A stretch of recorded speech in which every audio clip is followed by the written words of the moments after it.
सन्माननीय व्यासपीठाने येथे उपस्थित सर्वांना मी स्वरांजली शिंदे विनम्र अभिवादन करते। शुभम करोति कल्याणम आरोग्यम धनसंपदा शत्रुबुद्धि विनाशाय दीपक ज्योति नमस्तुते।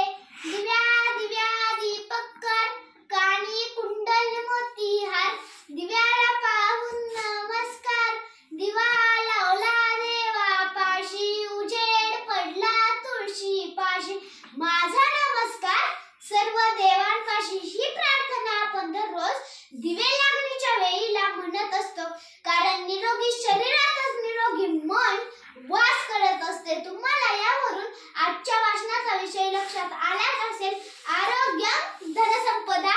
मित्रांनो, निरोगी आरोग्य ही खरी संपत्ती आहे।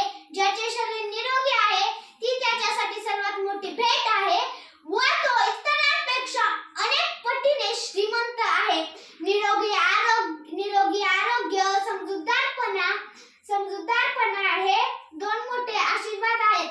आरोग्य हा मोठा शब्द आहे, तो केवळ शरीरच नाही तर मन आणि आत्मा या दोघांनाही जागृत ठेवतो। मित्रांनो, आपल्या आरोग्यापेक्षा आपल्याला काहीही महत्त्वाचे नाही।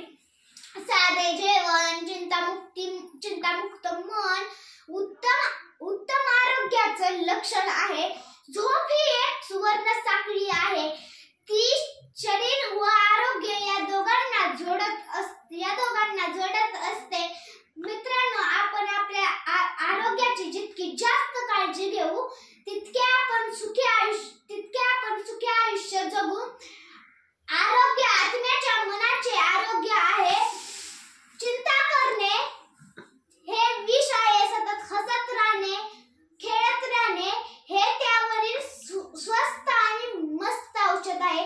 पण खरं सांगू का, आपल्याला आजारी पडण्याची भारीच हौस आणि डॉक्टरांची कडू औषध घ्यायची ही भारीच हौस आणि इंजेक्शन टोचून घ्यायची ही भारीच हौस। आपण लहानपणापासून मोठे होईपर्यंत आरोग्य सुरक्षित ठेवायचं विसरूनच गेलो। आम्हा लहानांना अभ्यासाचं टेन्शन, आमच्या आई बाबांना नोकरीचं टेन्शन, आमच्या आजी आजोबांना म्हातारपणीच्या दुखण्याचं टेन्शन। सगळे कसे टेन्शन वाला फंक्शन डोक्यावर ओझं घेऊन मिरवणारे। आयुष्य कसं फ्री जगलं पाहिजे, चांगला विहार, चांगला आहार, चांगली झोप हे केले पाहिजे। आपण जर निसर्गात फिरलो तर आपण ताजेतवाने राहू, पण आपण प्रगतीच्या नावाखाली वृक्षतोड केली, त्यामुळे निसर्गही आपल्यावर नाराज झाला आहे। आपण एका निसर्गाच्या ठिकाणी फिरायला गेलो तर तिथले सौंदर्य पाहण्यापेक्षा आपण मोबाईल मध्ये दंग असतो।